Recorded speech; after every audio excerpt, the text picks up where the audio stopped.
Before.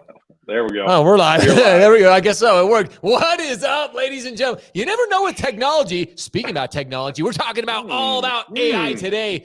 Ladies and gentlemen, we are live here, Shredding Social, myself and Joe Wilson over at Social Coach, and we are talking about something you may have heard about it, but is it going to replace you? That is the question at hand. And Joe and I, we're pretty sure it's going. I'm just kidding. It's probably not, but that is going to be our discussion today. But before we get into that, Joe Wilson, the one, the only, devilishly handsome, hanging out today. Joe, first and foremost, you were at IMB last week. What were your thoughts on IMB? IMB was great, dude. I feel like it's really interesting that there is a new excitement in the IMB space that wasn't there 6 months ago. And I think there's a lot. Maybe it was just the sunny California weather in San Diego, but maybe it was, the rates are dipping a little lower. Mortgage application volumes are up, ever so slightly, but in the right trend line. There's a lot of people excited. A lot of companies were there. I did not expect to be there because the numbers did look very low, but it turned out a lot of people ended up coming. And the big takeaway for me was companies are using this time, and you and I have talked about this on a couple different podcasts, this off-season time to really look internally at the company. You've seen a lot of layoffs because there was a lot of bloating going on in these companies, and that's a healthy thing. It's a very sad thing for a lot of people in this industry, but I think for the long run, it's healthy to reduce the size of these organizations. But they're looking now that they've skimmed down, they're looking to figure out how to build back stronger, right? Yep. And the way that they're doing that is they're investing heavily in technology, relying on third-party partners like a Shred Media, like a Social Coach, like others to help them grow their business for their originators, 100%. utilizing technology. And that's why we're talking about this today, not replacing their loan officers, but utilizing technology to make them more efficient, right? And I think 100%. That's the whole purpose of this conversation is AI going to replace you as a loan officer? Most likely not. We've seen this try to play out many, many, many, many times in the past. And every single technology company out there that says we're going to replace the loan officer, they're not needed. Where are they now? Tell me. I was going to say, there's always this big excitement around it, Joe, and then it always seems to fall short. Now, with that being said, ChatGPT has come, it's caught the attention. I mean, this is a worldwide phenomenon. People are talking, it's being banned in schools. It's being banned at universities. It is literally it's turning people's heads. And thus, again, here in the mortgage industry, even now, people are can it replace us? We're going to share a little bit about this tool. And that's exactly what it is. And like you mentioned, this is an incredibly useful tool and resource for all mortgage professionals. But will it replace us?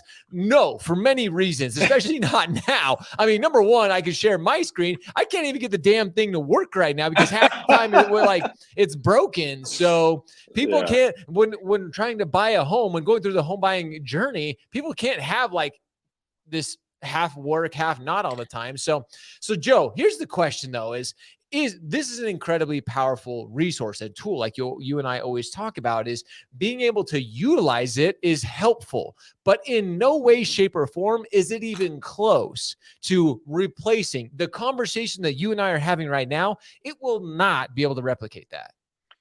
Yeah, I mean, look, every single bar, we're both former loan officers, right? And we've done this. We've been in this business for a very long time, and I can with a lot of confidence say that almost 98% of borrowers have a unique situation, right? There's no two borrowers are the same. There's different problems with the property, with their income, with whatever the case may be. There's no true vanilla loan. And so to try to train a system to understand all those different logistics, A, that's pretty difficult. But B, people, I did a lot of studies on this over time about consumer behavior of how they want to interact with the company that they're originating this loan with, right? And at different points in the process, they do want a more self-serve mode. But by and far, the numbers are so dramatically high that when it comes down to it, consumers still, even today in 2023, want to talk to a loan officer when it comes down to making this decision. 100%. They need to be educated, understood, and feel like they have a personal connection with the person that they're doing this loan with. We can't just have it be a chat, and especially when chat doesn't work all the time.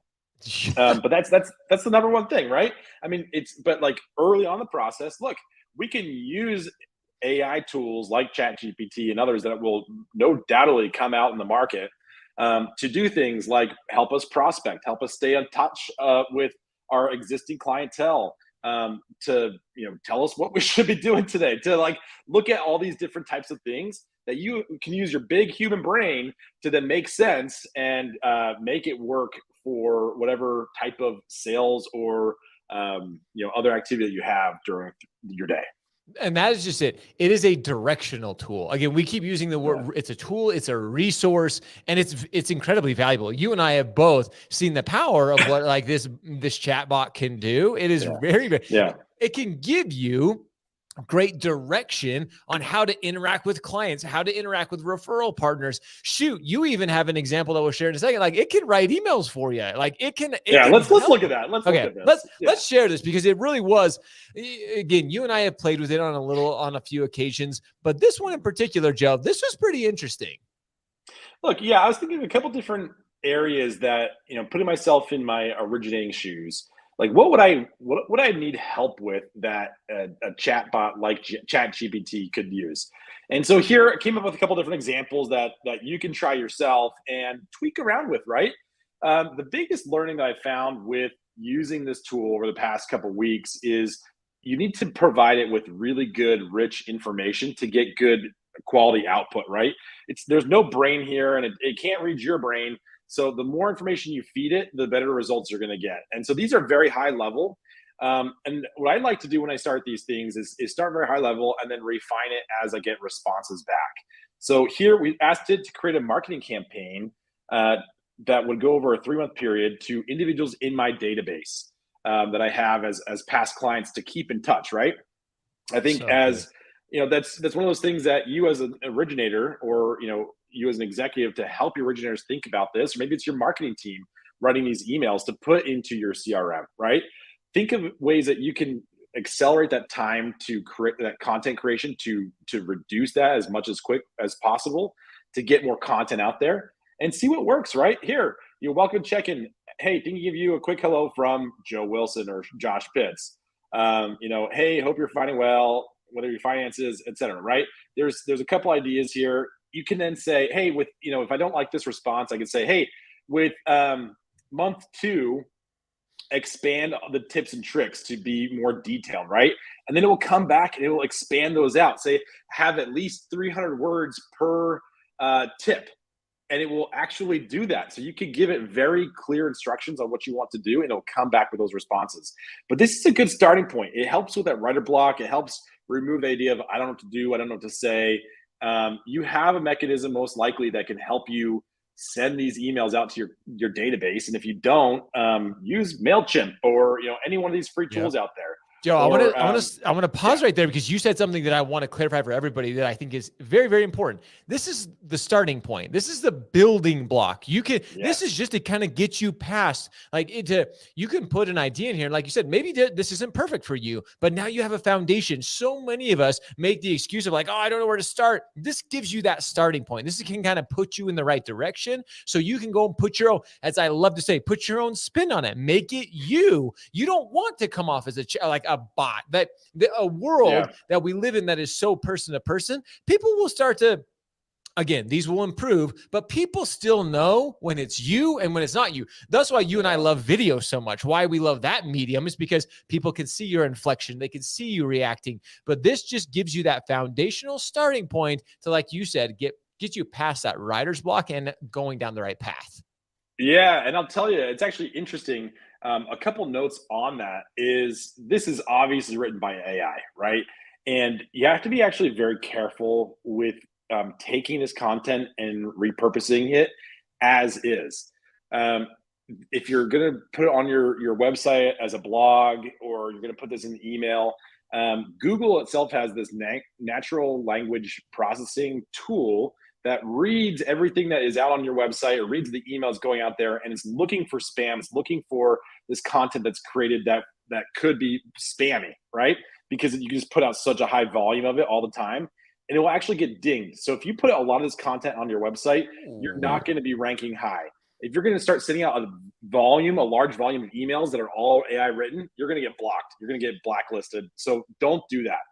So there's a couple things that you can do with this content. One, just take it and rewrite it in your own words. Number two, another option is using another AI tool like Quillbot, QUILLBOT.com, that rephrases things and makes it a little bit easier to changes the fluency, things like that. I saw this cool video on Instagram where it showed like a tool that explain or reads the content and sees if it's AI generated, and it would take this content and say it's 99% AI generated. Then they threw that same content through Quillbot and put it on there, and it was only like 2%. And so that is power. You can use AI to use AI to Dang. or just rewrite it in your own system. But here's even a cooler idea. Okay, what you can also do with this is you can actually feed ChatGPT your own personally written emails or LinkedIn posts or whatever stuff that you've actually personally authored, and you can say as a prompt, read this content written by Joe Wilson at Social Coach and learn this writing style. And then for your next prompt, and then it gets better. Then for your next prompt, say, write an email to my my client database that is written in the style of Joe Wilson, and then give it the prompt of what you want to write, and it will legit like mimic your writing style. Holy cow. That's amazing. It's incredible. I've played around a lot with that. I fed it a lot of my own personal LinkedIn and blog posts, and it kind of nails it. And it was actually really funny because, and Josh, I want you to try this and let me know how it goes. Okay. But it'll actually then, when you feed it your posts, it will come up with a summary of the type of person that you are. No way. And it says, oh yeah, Joe's a pretty, seems like a friendly and fun guy that, like is all about technology and marketing and mortgage. I'm like, oh, that's pretty accurate. Dude.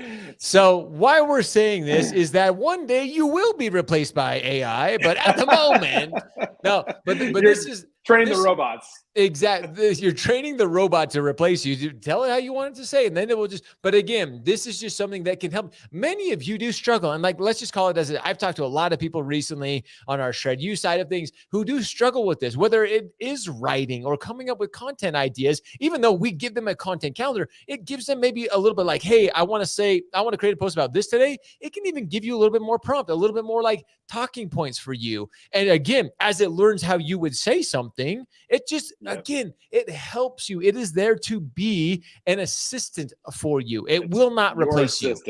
Yeah, that's a great way of putting it, Josh. It can't think about things naturally, but it can assist you in helping you fulfill those things that you've thought about. Exactly. Here's another example, Josh. One of the things that, as we're talking to our clients and doing some social media training for them, a lot of what that you and I espouse and preach is to connect with more people on your socials, right? So go out and find more realtors in your area that you want to work with. Now, how about this? Here's a prompt that is saying, it says, I asked it to give me 5 examples of things that I, as a loan officer, can say to a realtor that I just connected with on awesome. Instagram to send them a DM. So, and play around with these and put it in your own voice. But if you don't know what to say, that can no longer be your excuse to doing this, right? You can easily go and find 5 new realtors to connect with in your town on Instagram in the next 5 minutes. And now just copy and paste this into your DM to them and send them a DM as well. 100%, dude. That's it. It's literally that easy. There's nothing more to say about it. I was going to say, look how easy this is. Like, this takes the excuse out of it, Joe. And again, are these perfect? No, read through them. You can clearly see that these may not sound like you, but at least it gave you the starting point for it. Now you can go, oh, look, it's actually going to work for us. Oh, okay. Yeah. Now you guys are seeing it live. You're actually seeing this thing work. Mine still won't even pull up, so I don't even know what's going on with mine, but at least Joe's getting his. Look at this. It is literally, here are 5 ideas for videos with scripts that a mortgage loan officer can create to attract new clients and realtors on Instagram and Facebook. Joe, look, it's working for us right now. I mean, it's literally writing a script for you on exactly what you should say on social media. Literally all you have to do now is turn your camera on, and record. You've all got one of these in your pocket or on your And desk. hey, by the way, don't say welcome to my channel. That sounds really dumb. So bad. So again, these will help you give ideas, and you can again train it on things that you want to say, right? But definitely, why refinance your home? And then take that exam, and talk about how, hey, rates have ticked down a little bit over. If you bought your home before October of 2022, most likely you have, a 6.5 or higher percent on your loan. And today, those rates, you might be time to look at refinancing. And here's the reasons why, right? Yep. That will help. This helps you get the ideas of what you can do or what you can talk about on a regular basis, and ask it for 100 ideas, and it will give you 100 ideas. Dude, and that's what it will give you, those ideas. The one thing I would always caution everybody on too is, as you're getting these prompts, don't read them. Don't go again. This is giving you, I always think about Sheldon Cooper. Well, I love one of my favorite series of all time is, what is it called? Why can't I think of, Sheldon Cooper, the Genius Kid. Why can't I think of, what a series I'm talking about? The Geeks? I literally have no idea. No way. Why can I not think of this? Third Rock from the Sun. No, that's a different one. Anyway, that was a hilarious show, though. That was a good one. So you never know where this show is going to go. Anyway, he does a series called Fun with Flags, and he is so robotic and it's so awkward. But why I share that, I tell people all the time, he still did it. He still put out this content, even though he had one viewer. Start with it. All of you starting, you're going to suck at it. And that's okay. This gives you the starting foundation to start thinking through the ideas, but don't just read it. Again, say it in your own words, read through it a few times, and just go after it. Make it happen. So, Joe, incredibly powerful tool. AI is not going to replace us anytime soon. It is there to be your assistant, to be your help over the next few years until it learns how basically you speak. And then, yes, it will replace you. But other than that, you're good to go. And listen, I've literally totally geeked out over this over the past however long it's been out, a couple of weeks, maybe a month. So if you do want to talk about it, I would love to talk more about this and help you learn what to do with it. So reach out to me or Josh, and we can really help you use this to improve your business. And we'd be happy to do that. That's it. The Big Bang Theory. That's what that show was called. Oh man. That's it. Anyway, reach out, like Joe just said, reach out to us. If you guys have questions, if you have comments, let us know them. If you have something you want us to discuss on Shredding Social that can help you, or you have questions about, let us know. Every Tuesday at 11 Pacific, 12 Mountain, 1 Central, 2 p.m. Eastern. We're going to be here Shredding Social, ladies and gentlemen. As always, we appreciate you. We love you. We'll see you guys next week.